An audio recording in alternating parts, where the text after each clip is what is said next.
ईद पर सीएम योगी को मथुरा से गो तस्करों ने सबसे बड़ा चैलेंज दिया है। एक ऐसे संत की ट्रक से कुचलकर हत्या कर दी गई है जो दिन रात गोरक्षा के काम में लगा हुआ था। इस संत की हत्या ने पूरे मथुरा को सुलगा कर रख दिया है। जमकर हंगामा हुआ, संत के समर्थक और पुलिस प्रशासन आमने सामने आ गए। दिल्ली आगरा हाईवे जंग का मैदान बन गया। मामला सीएम योगी की चौखट तक जा पहुंचा।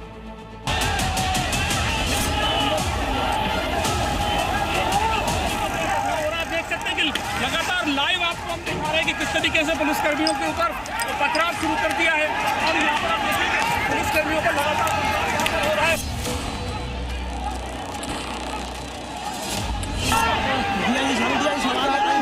बाहर हो रहे हैं, अधिकारियों पर पथराव किया जा रहा है।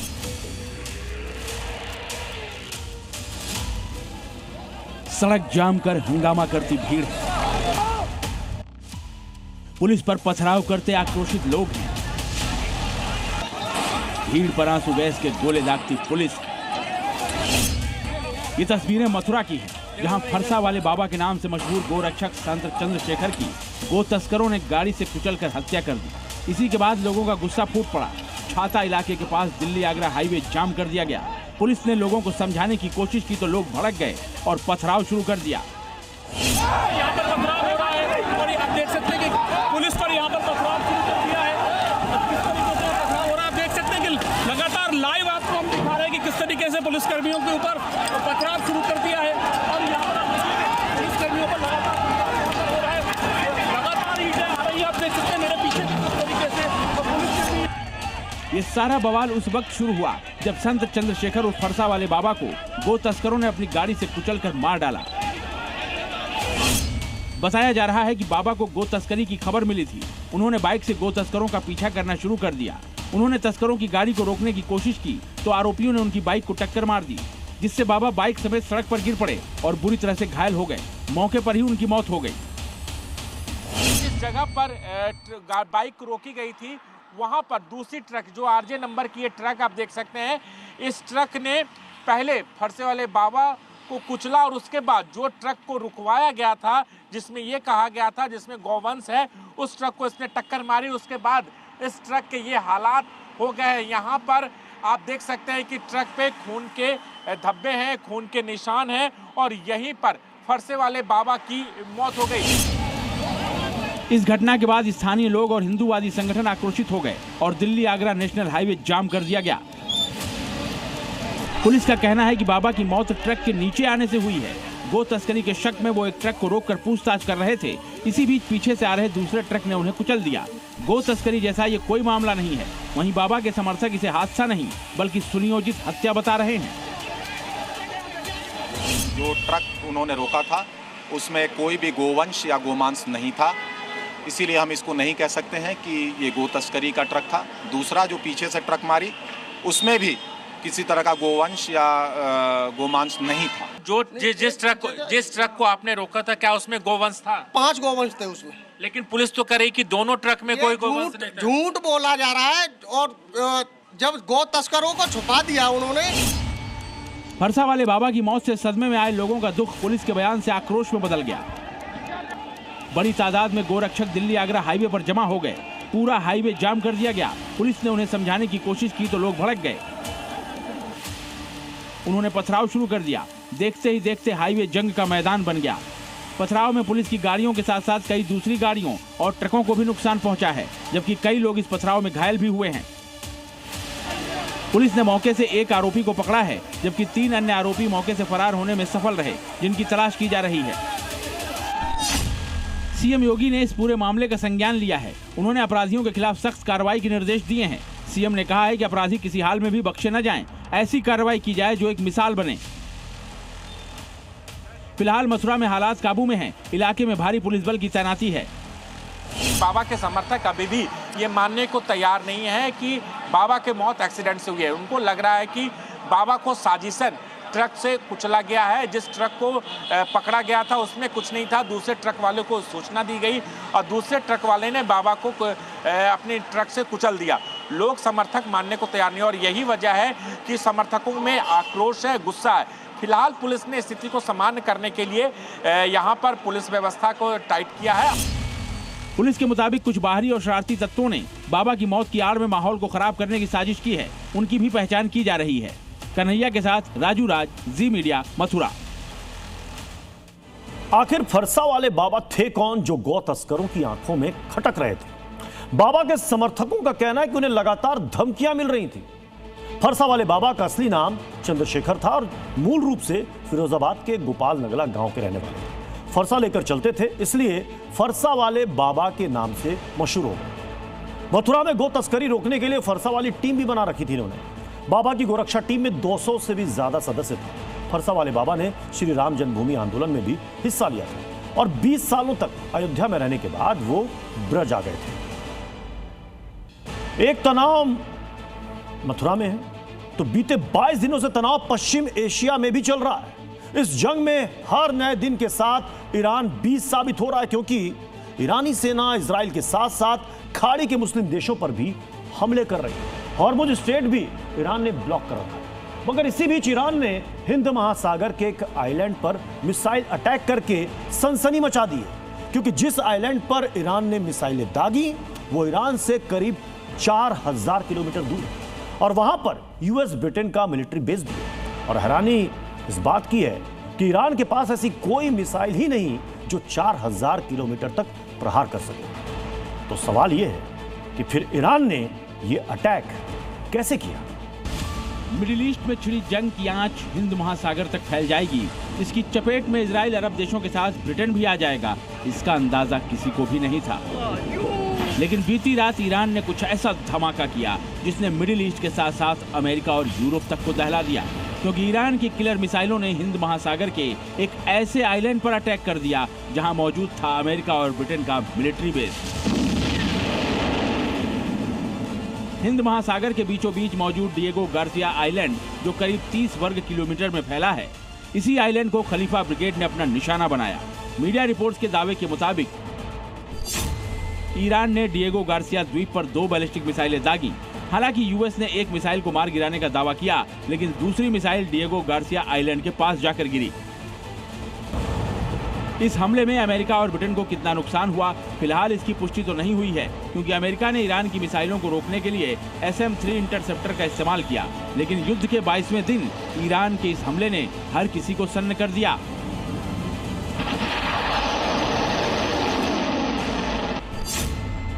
क्योंकि हिंद महासागर के बीच मौजूद डिएगो गार्सिया आइलैंड ईरान से करीब 4000 किलोमीटर की दूरी पर मौजूद है और IRGC के दावे के मुताबिक ईरान के बारूदी जखीरे में ऐसी कोई मिसाइल नहीं जिसकी रेंज 4000 किलोमीटर या इसके आसपास हो। ऐसे में सवाल यह है कि आखिर ईरानी सेना ने डिएगो गार्सिया आइलैंड पर हमला किया कैसे? आखिर ईरान ने डिएगो गार्सिया द्वीप को दहलाने के लिए किस मिसाइल का इस्तेमाल किया?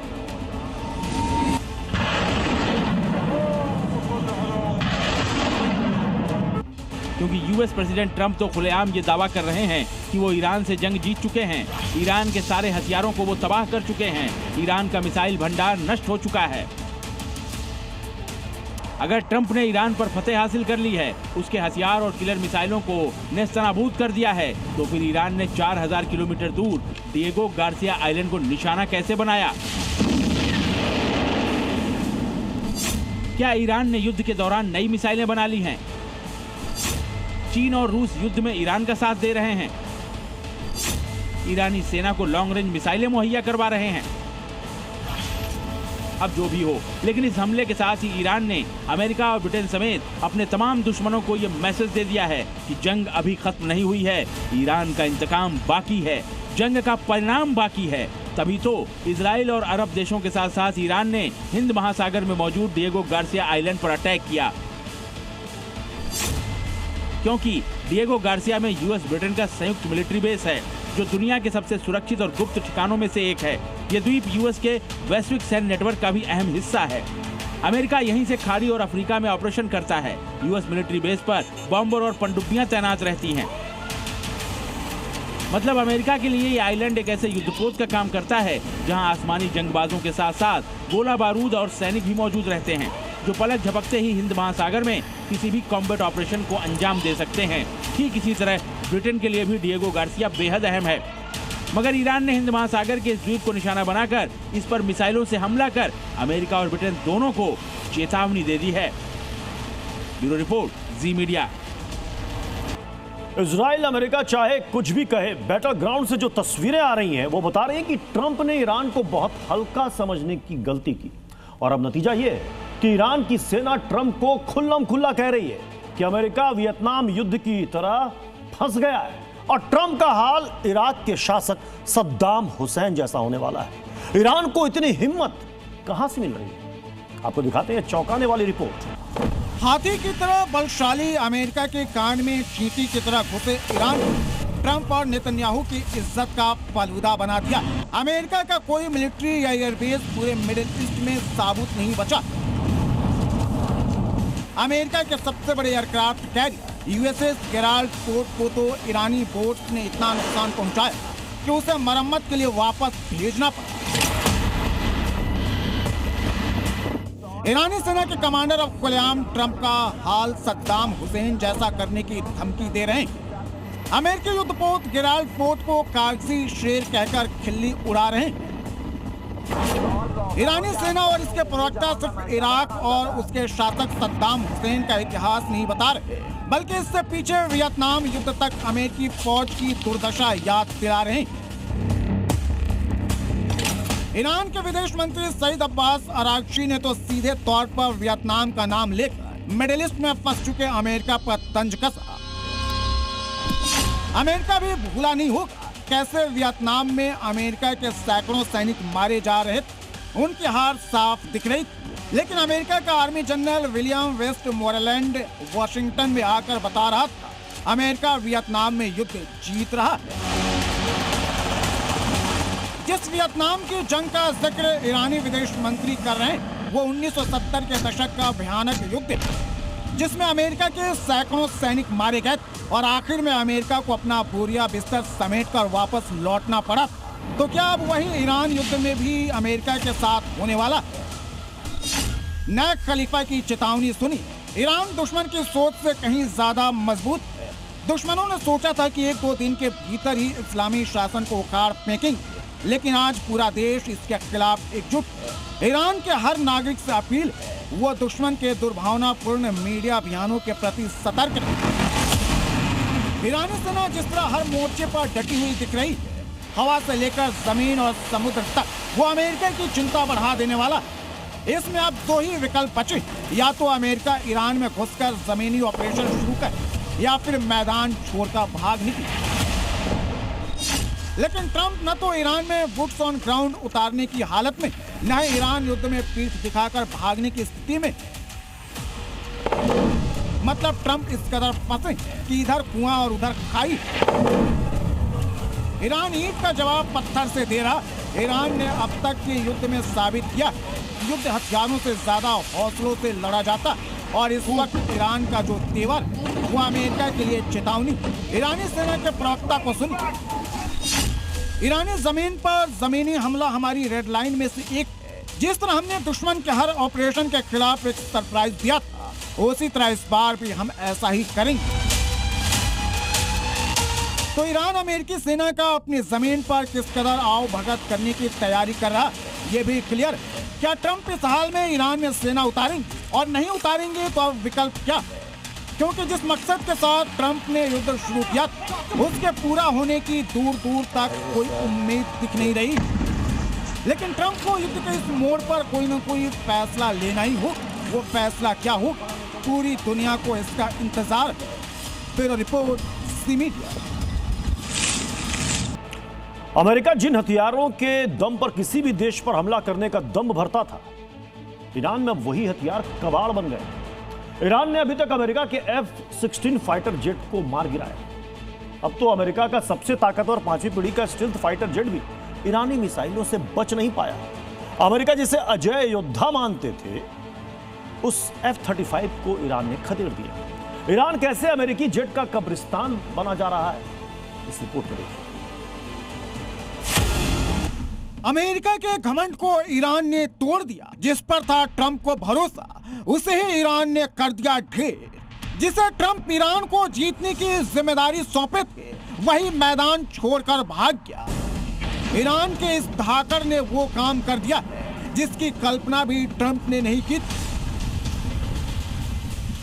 नेटो देश जिसे आसमान का राजा समझते थे, जिसे अमेरिका अजय समझता था, ट्रंप जिसे दुनिया का सबसे खूंखार शिकारी बताते थे, ईरान ने उसी शिकारी का शिकार कर लिया। इस वीडियो को ईरान ने जारी किया है। ईरान ने दावा किया है कि ये वीडियो अमेरिका के सबसे ताकतवर हाईटेक 5वीं पीढ़ी के स्टेल्थ विमान F-35 का है,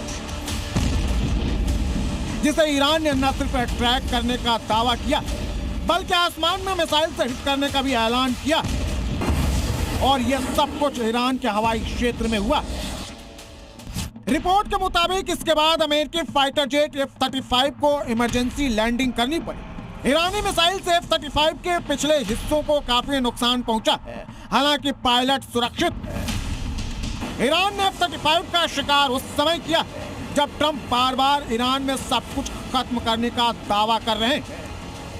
F-35 पर अमेरिका को गुमान था और ईरान के आसमान में F-35 को टारगेट किया। ईरान ने यह बता दिया है कि ईरान के हवाई क्षेत्र पर अभी भी उसी का कंट्रोल है।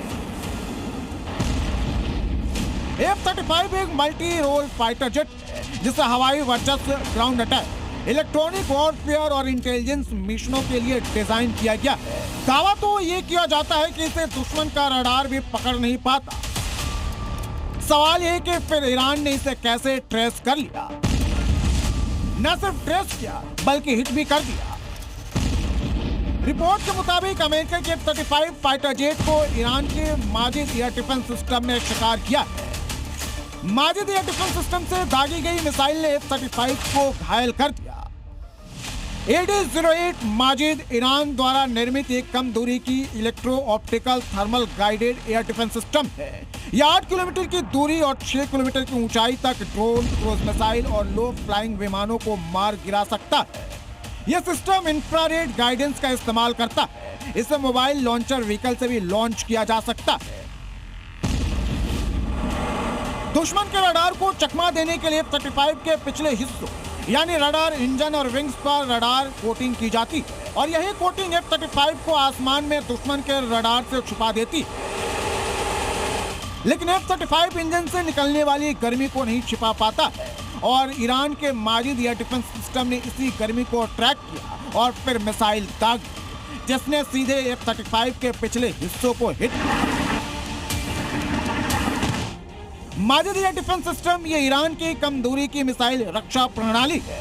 इसकी मारक क्षमता 10 मीटर से 30 किलोमीटर तक है। ये बेहद तेज है। दुश्मन की पहचान करने के बाद 9 से 10 सेकंड के भीतर मिसाइल लॉन्च कर देता है। इसमें 91 N6E रडार लगा है जो स्टेल्थ विमानों को भी पहचान लेता है।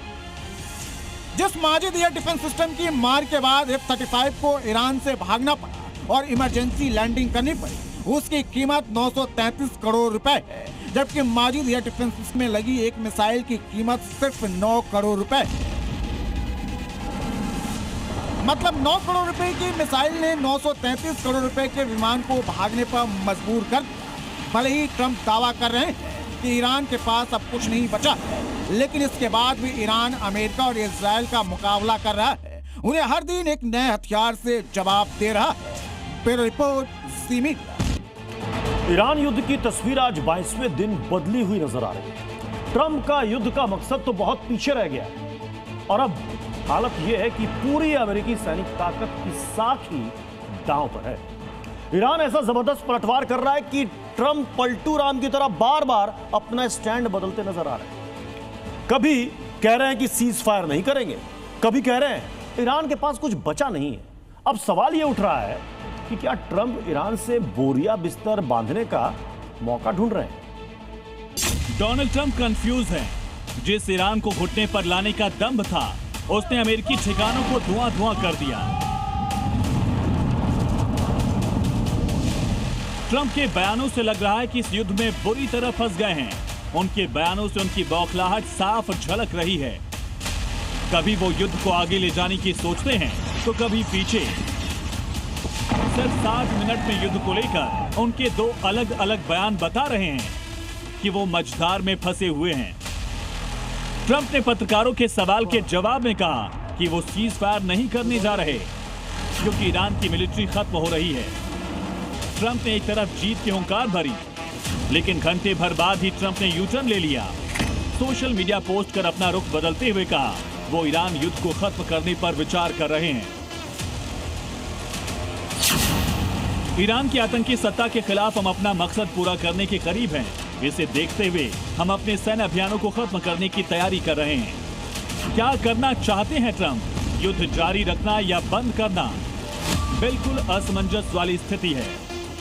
तो क्या ईरान युद्ध ट्रंप के लिए उस दौर में पहुंच गया है जो ना तो निगलते बन रहा है ना तो उगलते? एक तरफ बकौल ट्रंप सीज़फायर नहीं करेंगे, दूसरी तरफ ट्रंप कह रहे हैं सैन्य अभियान खत्म करने की ओर बढ़ रहे हैं। और अब ट्रंप के कंफ्यूजन का नया लेवल क्या है, ये भी सुन लीजिए। आखिर ट्रंप के दिमाग में चल क्या रहा है, इसे समझने के लिए 22 दिनों के युद्ध में ईरान के पलटवार की ताकत समझनी होगी, जिसने इजराइल और अपने से कई गुना पावरफुल अमेरिका को नाको चने चबाने पर मजबूर किया।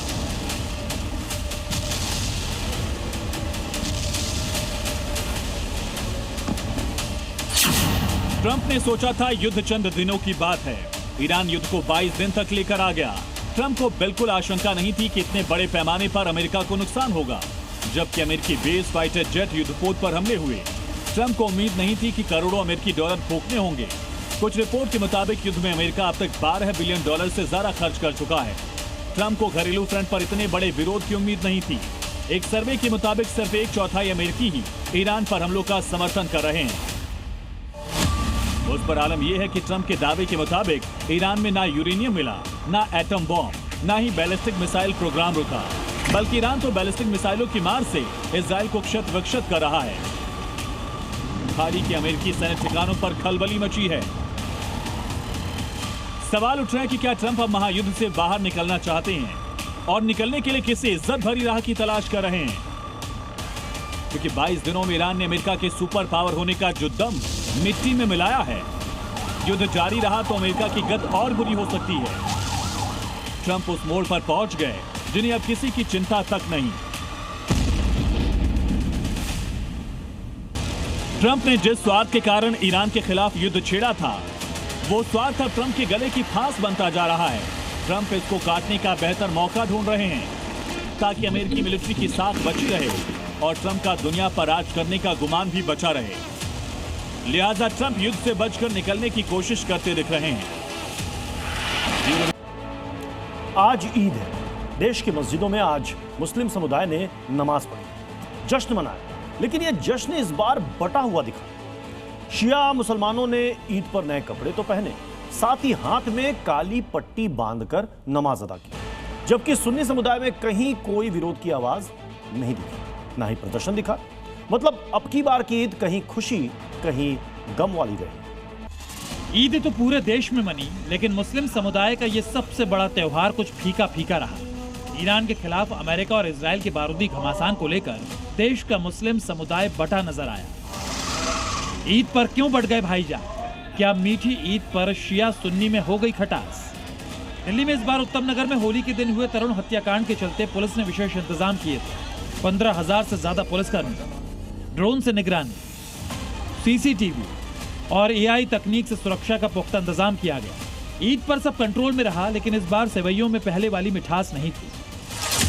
दिल्ली की 2 तस्वीरें ईरान युद्ध पर बटे मुस्लिम समुदाय का सच सामने ला रही हैं। एक तरफ काली पट्टी तो दूसरी तरफ जश्न ही जश्न। दिल्ली के ओखला में शिया समुदाय के लोगों ने खामनेई के समर्थन में मस्जिद के बाहर बैनर पोस्टर लगाए, काले झंडे लगाए, काली पट्टी बांधकर नमाज पढ़ी। दिल्ली के जामिया नगर इलाके में ईद की नमाज अदा करने पहुंचे लोग ईरान के सुप्रीम लीडर खामनेई के पोस्टर लिए नजर आए।